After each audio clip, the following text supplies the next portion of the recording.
Good afternoon. I'm Steve Basnett, and along with Aaron Marsden, I would like to welcome everyone on behalf of CANASA and Security Canada to our weekly online learning session. While many are stuck at home, we thought this would be a good time to deliver some product and service knowledge that will be beneficial when we're all back to work. I would like to say a special thank you to Transition Networks for their support and for sponsoring today's session. Today, I have the pleasure of introducing Glenn Buck, Manager of Solution Engineering for Transition Networks. Glenn is a registered communications distribution designer, RCDD, highly specialized in both commercial and outdoor network design. Glenn has authored numerous trade articles and has spoken at numerous industry events on smart city technology solutions. He has worked in most every telecom market.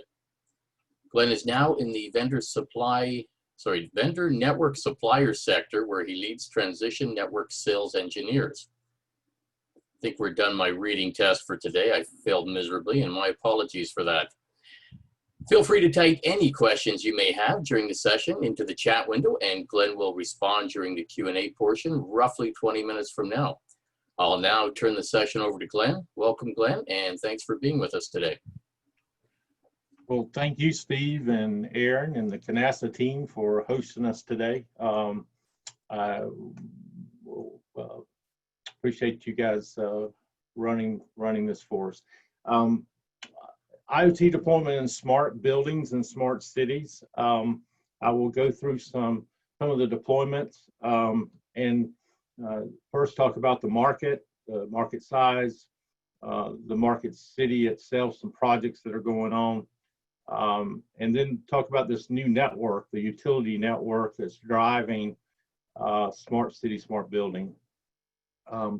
Industry estimates suggest that nearly 70% of the world's population will be living in urban environments by 2050. To make cities safer and more efficient, there's a push toward deploying smart city technologies, which can really be implemented into all sectors: manufacturing, public safety, utilities, transportation, hospitality, and the list goes further. But there is quite a bit of funding with state and local governments. So part of the smart city is being able to deploy new technology, of course, but it's all about collecting the data and acting on the data that's useful to attract residents and business and tourism.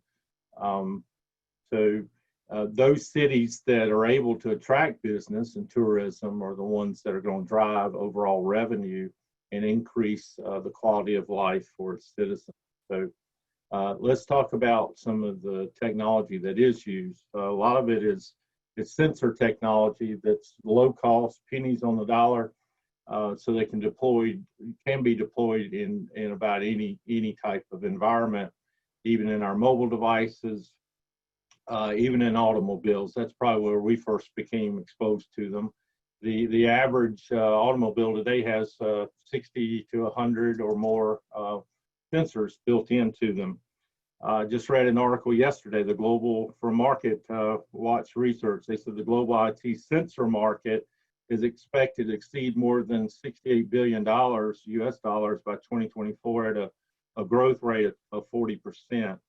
Again, these sensors are used in building automation systems, our healthcare industry, utilities, and the list continues to go on.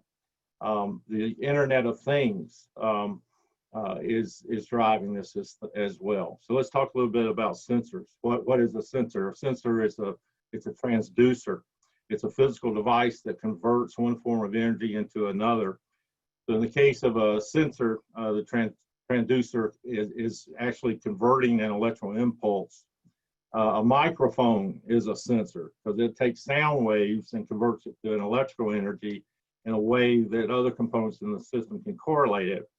Well, an actuator does just the opposite. An actuator operates in the exact reverse direction. It takes an electrical input and turns it into a physical action, like a pneumatic system, a hydraulic system, those type of things. When we talk about IoT and a typical IoT system, a sensor is used to collect information and route possibly to a control center or to some sort of management platform where a decision is made and a corresponding command is sent back to that sensed input. So this is some examples of the different ways that smart sensors are being deployed. But let's talk about smart buildings and smart cities for the network. You know, our local area networks, wide area networks that are used within our buildings today are very useful for our corporate human resources, purchasing, other ways of networking. But with this new security network, with the new IoT network, it's driving what we're calling the new utility network. And it can very well start with the lights, which we'll go through in a little moment. But the utility network is a way of making non-traditional Ethernet-enabled utility devices and sensors work on an entirely separate network. If you think about all the many sensors that are being deployed, they all need some sort of network, right?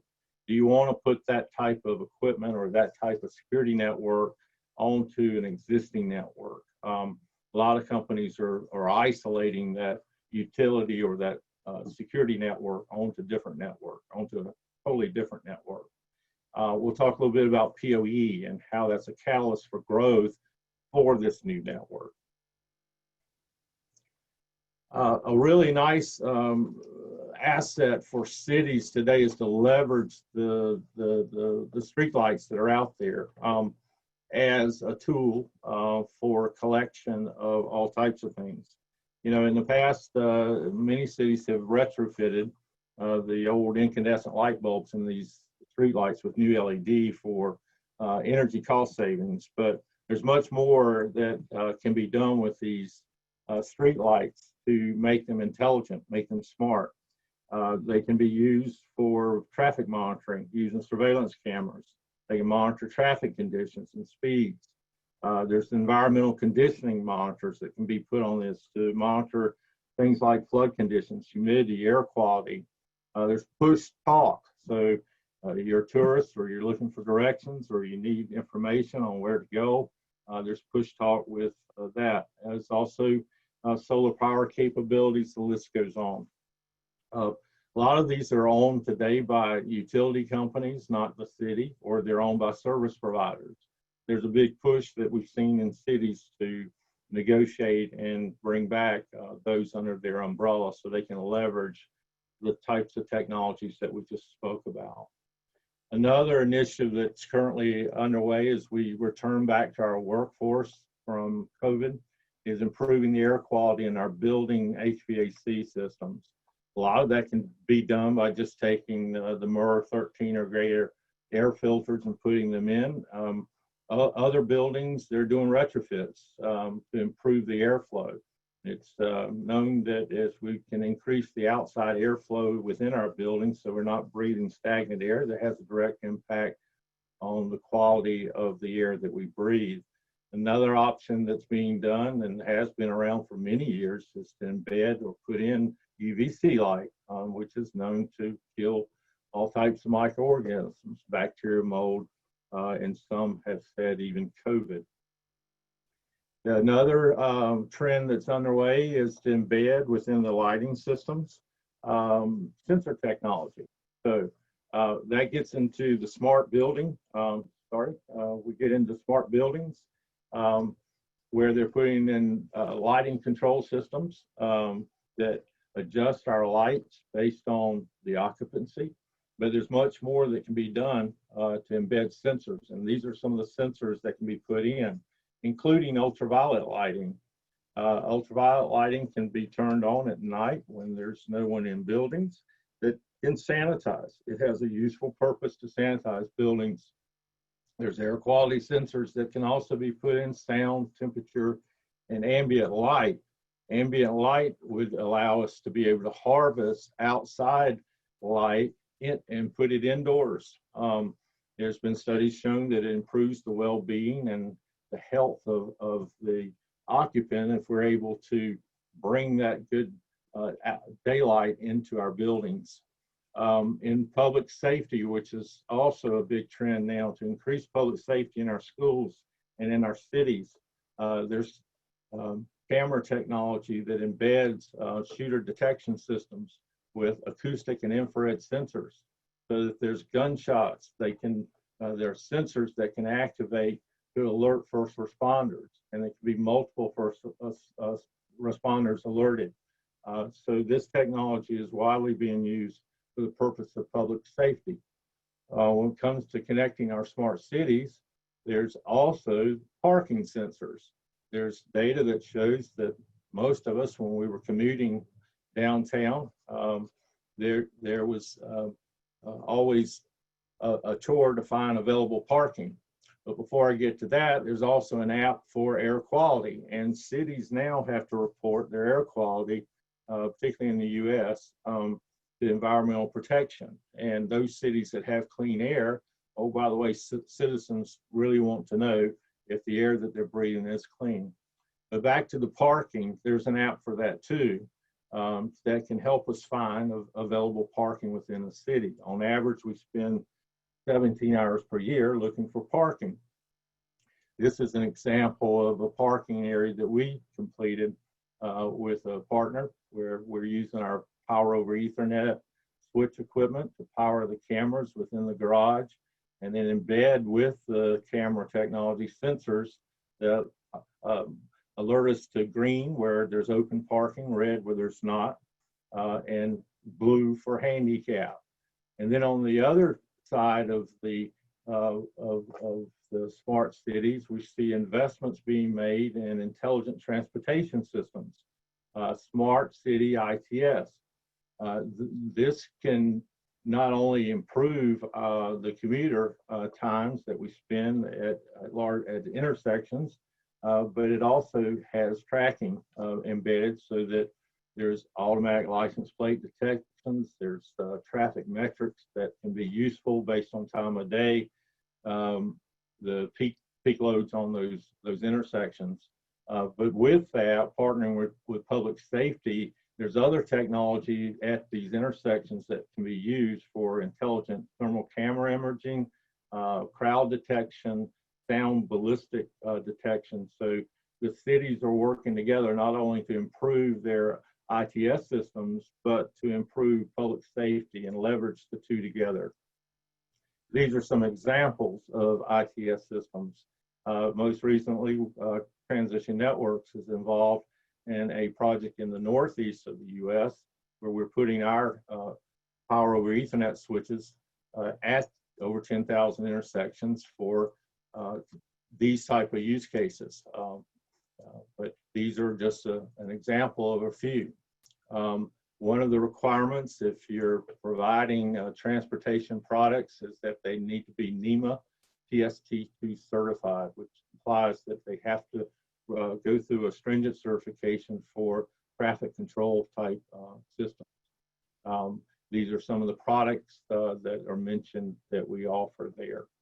We recently won an award for the number one security product award for an all-in-one self-enclosed managed switch.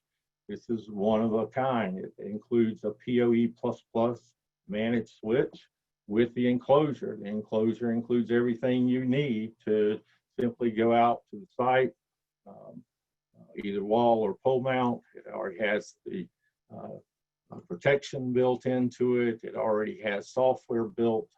It's a plug and play, a very nice way to get up and running, particularly in quick environments. So in today's time, if there's police, first responders, they need to rapidly deploy a solution that we're powering cameras or other devices off of this PoE++ switch. It's very easy to deploy, and again, it's all in one with a NEMA enclosure and the switch. Well, let's talk a little bit about connecting the smart building. There's multiple ways, smart building technology, they're saying it's going to explode 15–16% over the next year, 5 years. And these are some of the technologies that are driving it. Technology is there. And the reason that we're seeing smart buildings evolve is because of these standards in power over Ethernet. Back in 2003, we were able to utilize existing LAN cabling to power low power things up to 15 watts, like a camera. Then in 2009, new standards evolved to allow us to utilize that LAN cabling, twisted pair cabling, to power things up to 30 watts. So today, as of a year or two ago, new standards for high power PoE, PoE++, we can now power things that are 60 watt and 51 watts, 60 watts and 90 watts. So this has been a real big driver for things within the buildings, the smart buildings. For example, your PoE lighting control systems that I mentioned earlier. These are other things within a building that can be powered now that could not be earlier with high-powered 60 and 90 watt PoE. So smart lighting is growing, 20 to 30% growth, and it's a market that we're seeing growth in.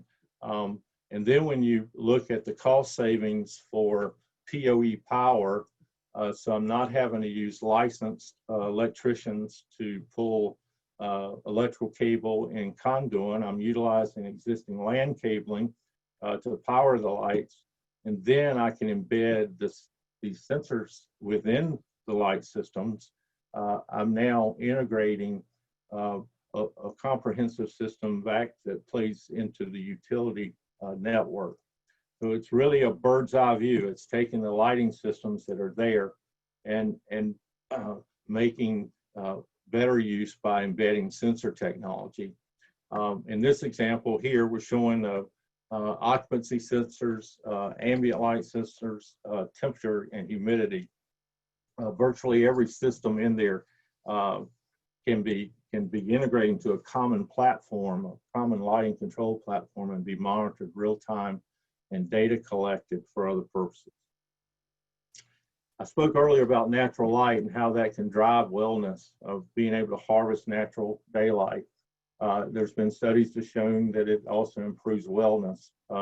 There's studies that have been shown that just by changing the lighting, the color of the lighting within classrooms, dramatically increases the alertness of learning within school systems. And then with wellness, there's studies that have shown in the healthcare industry how patient recovery is drastically improved.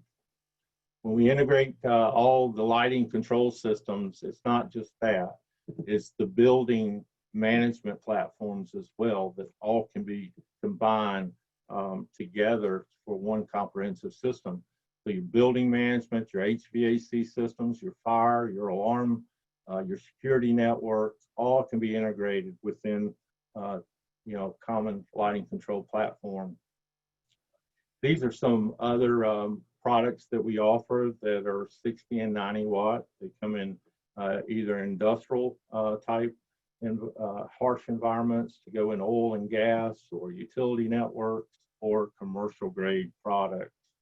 This is one of our smart commercial switches. It's 24 ports. It offers up to 60 watts on all 24 ports. It has a 1620 watt power budget, so we can do 90 watts on up to 18 ports. With that, we want you to ask questions. So I do see that we've had some Q&A come in. And we want to address questions as they come, but make it, Steve, I believe I'm coming up on the 20 minutes. I want to be considerate of the time. So let's have a few questions if we can. That was perfect, Glenn. Thank you very much. We're going to jump over to our first question here. Is the data from sensors to the network and to the processing points encrypted? If it's wireless, it would be, and a lot of the sensor technology is wireless. And that's a great question because there is encryption, with some of the contact kiosks that we're seeing out there now with, and that sensor technology too, with the tags. Building owners are now putting kiosks so when occupants come in, they can be scanned for temperature, facial recognition, and then wireless tags that are used to detect contact throughout the day. And if it's wireless, which most of the sensor technology is today, it would be encrypted, typically AES 256. Okay, thank you. Next question, where can I get specs on the switch? Is the backbone 10G or 1G? And is it optical?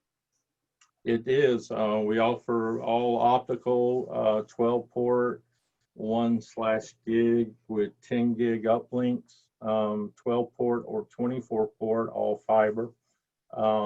They're open SFPs.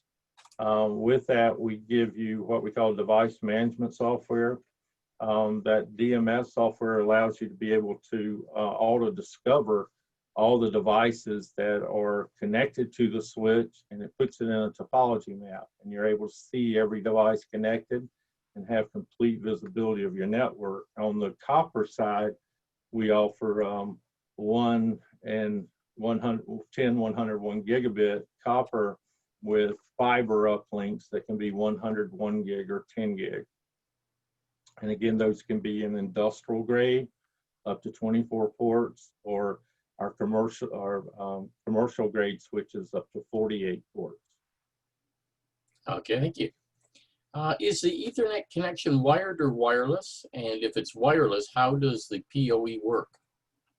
So PoE today is wired. So we're using ordinary UTP cable, 4-pair 8-conductor UTP, your standard Ethernet cable that you're using today to connect your office PCs, or even maybe in your home, you've got wired connections.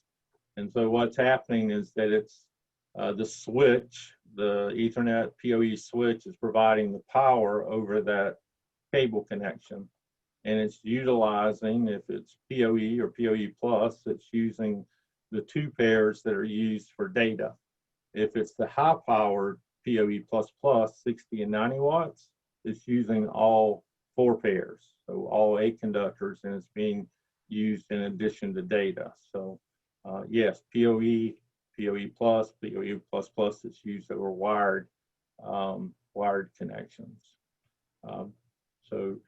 What we're doing a lot of times, with our PoE switch, it can be copper, and we're powering the camera with PoE, and then it's wireless off of the access point, or it's a wired connection, an access point with wireless out to the devices. But yeah, good question. Okay, thank you. Somebody said, good job, Glenn. I'm a little jealous on that one, but yes, good job. Somebody's wanting to know if we can get a copy of the if they can get a copy of the presentation. The answer to that one is yes. If you check that Glenn can contact you when you registered, he will be providing copies when this is done.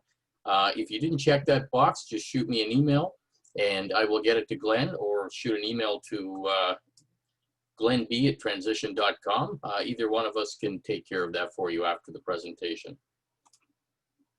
And let's see, next one up.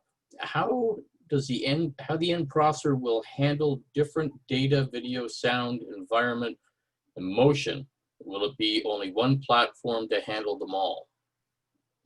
So that's a question that has to do with sensor technology. And if I've got sound sensors and I've got motion detection sensors, typically the platforms now, like the lighting control systems, I know, are able to take the analytics or the different sensor technology and report separately each one of those functions. So they all can be combined and sent through different northbound or southbound interfaces to other control management systems through what we call APIs. So think of the lighting control system that's embedded all this technology, the sensor technology, as the platform that has exterior, or I'm calling them northbound, other links, other um, um,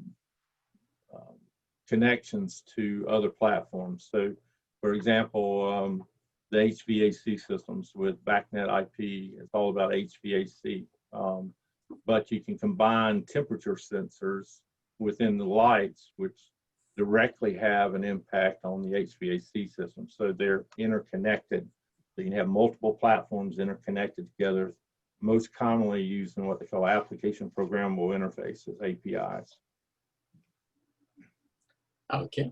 Next question. Do the switches integrate MIB allowing PoE power delivery via SNMP? So SNMP is a protocol that's commonly used for network management platforms, and it's a common language across multiple vendor platforms that allow transition network products, other vendor products to send alarm and event information when there's incidents on the network that need to go back to a management platform. So in the case of our products, we fully support SNMP version 1, version 2, and there's version 3.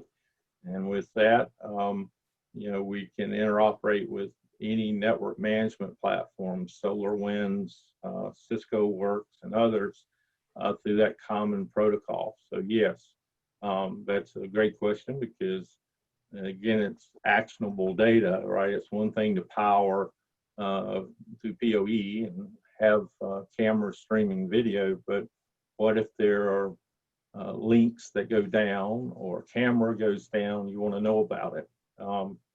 Again, SNMP is a common language that's used for that purpose. Okay. This one's a bit long. I'll stumble through it.